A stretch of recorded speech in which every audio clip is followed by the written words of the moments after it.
வந்தது குலசாமி தான் அப்படின்னு காட்டுற ஒரு சில கனவுகளை அன்பர்கள்ட்ட பகிர்ந்து கொள்ள ஆசைப்பட்றேன்.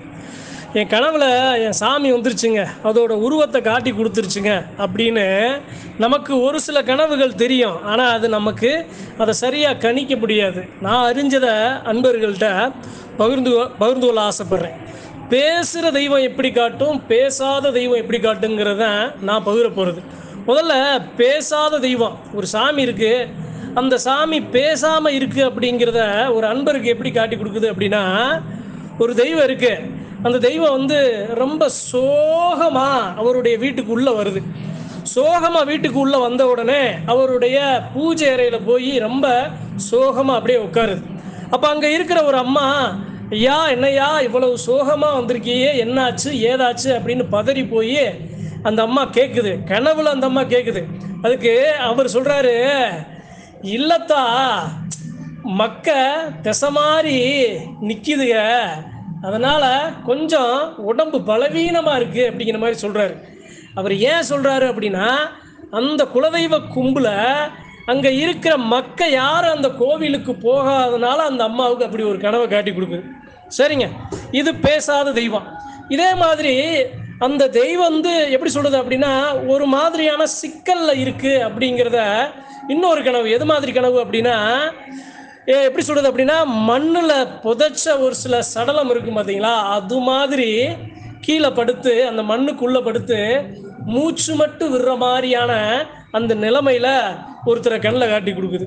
அப்போ அந்த இடத்துல அந்த தெய்வம் என்ன சொல்லுது அப்படின்னா, தன்னுடைய நிலைமை இப்படி இருக்குது, ஏதோ ஒரு சில சூழ்ச்சிகள் அங்கே சிக்கி கிடக்கு அப்படிங்கிறத அந்த பேசாத தெய்வம் அவங்களுக்கு காட்டி கொடுக்குது. சரிங்க, இதெல்லாம் பேசாத தெய்வம். பேசுகிற தெய்வத்தை சொல்லுவோமே, பேசுகிற தெய்வம் எப்படி காட்டி கொடுக்கும்னா நிறைய காட்டி கொடுக்கும். எப்படி அப்படின்னா, வீட்டில் சவனம், குலதெய்வ எல்லையில் சவனம், பள்ளி சவனம், வீட்டுக்கு அதை எப்படி சொல்கிறது, குழந்தைகளோட அந்த சிரிப்பு, குழந்தைகளோட அந்த அசரீத வாக்கு, அந்த தும்முறது, அதே சமயம் அசரீத வெளியிலேருந்து வர்ற அசரீத வாக்கு, அருளாளர்கள் ஆன்மீகவாதிகள் சொல்கிற அருள் வாக்கு, இது போன்று நிறைய இருக்குது. இதில் ஒரு சில அன்பர்களுக்கு காட்டுன உண்மையான ஒரு அறிகுறியை நான் அன்பர்கள்ட்ட, ஒரு சாமி பேசுனா எப்படி காட்டி கொடுக்குங்கிறத பகிர்ந்து கொள்ள ஆசைப்பட்றேன். எப்படி சொல்கிறது அப்படின்னா, ஒரு அம்மா இருக்காங்க, அந்த அம்மா என்ன பண்ணுறாங்க, ரொம்ப ஒரு ஏழ்மையான வேலை, வசதி இல்லை, அதே சமயம் தான் பிள்ளைய கூட படிக்க வைக்க ரொம்ப சிரமப்படுறாங்க. அப்போ என்ன ஆகுது, அந்த அம்மாவுக்கு ஒரு கனவு. எது மாதிரியான கனவு அப்படின்னா, அந்த அம்மா அதிகாலையில் எழுந்து வேலைக்கு போகிறதுக்கு முன்னாடி போய் அந்த அம்மா காலையில் போய் அந்த சாமியை கும்பிட்டு விபூதியை எடுத்து பூசிட்டு தான் அவங்க வேலைக்கு போவாங்க. ஒரு நாள் அதிகாலையில் எழுந்திரிச்சு போய் சாமியை பார்த்து விபூதி எடுத்து பூசும்போது என்ன நடக்குது, ஐயா என் பிள்ளை எனக்கு இப்படி பிரச்சனை இருக்குது, எனக்கு இப்போ நான் வறுமையில் இருக்கேன் அப்படின்னு நினச்சி அந்த இடத்துல சாமியை கும்பிடும்போது அந்த கும்பிட்ட கணம் அந்த மேலே அவங்க சாமி பூஜை அறையிலேருந்து ஒரு பூ கீழே விழுகுது. பூ கீழே விழுகிறத பார்த்தோன்னே அந்த அம்மாவுக்கு ஒரு மகிழ்ச்சி. என்ன, நம்ம இதை நினச்சி நம்ம சாமியை கும்பிட்றோம், இது பூ கீழே விழுகுதே, சரி இது என்ன நல்ல சகுனமா கெட்ட சகுனமா அப்படின்னு அந்த அம்மாவுக்கு தெரியல. அந்த அம்மா என்ன பண்ணுது, வேலைக்கு போயிட்டு மறுபடியும் வீட்டுக்கு வருது.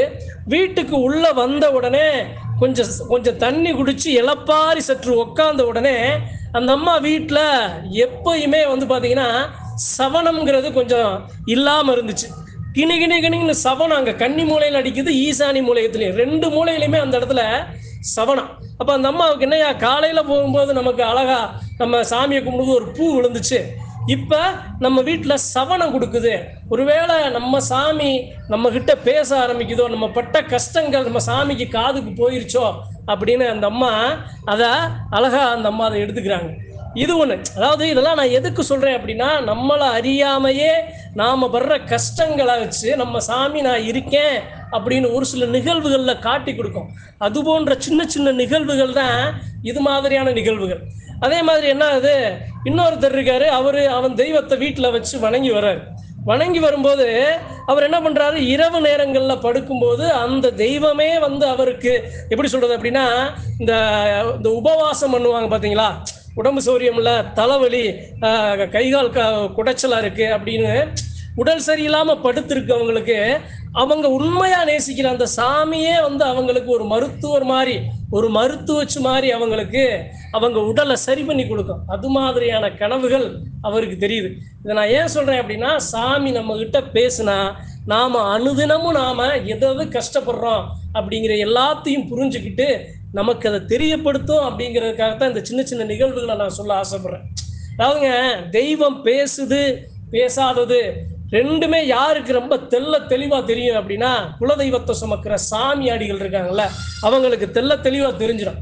ஒரு தெய்வத்துக்கு ஒரு இடையூறு வருது அல்லது அந்த சாமியாடிக்கு ஒரு இடையூறு வருது அப்படின்னாலும் அந்த சாமி அதை காட்டி கொடுத்துரும். அதே சமயம் நம்ம சாமி நல்லா மகிழ்ச்சியா பேசுது, நல்லா மகிழ்ச்சியா இருக்கு அப்படிங்கிறதையும் அந்த சாமியாடிகளுக்கு காட்டி கொடுக்கும். அதனாலதான் தெய்வத்தை சுமக்கிற சாமியாடிகள் அந்த தெய்வம் போலவே நின்று அருள்வாக்கு சொல்றது, நல்ல ஆச்சார விகுதி கொடுத்து மக்களை காத்து கொடுக்கறது. ஏன் அப்படின்னா, தெய்வம் நெருக்கமா பேசுறது யாரு அப்படின்னா அந்த சாமியாடிகள்கிட்ட. அதனால அன்பர்கள்ட்ட நம்ம சாமி இருக்கு அப்படின்னா இது போன்ற ஒரு சில நிகழ்வுகளை நமக்கு காட்டி கொடுக்கும். அதை வச்சு நாம பேசுதா பேசலையாங்கிறத அடையாளம் நாம கண்டுகொள்ள முடியும் அப்படிங்கிறதுக்காக நான் அறிஞ்ச அன்பர்கள்ட்ட பகிர்ந்து கொள்ள ஆசைப்பட்டேன்.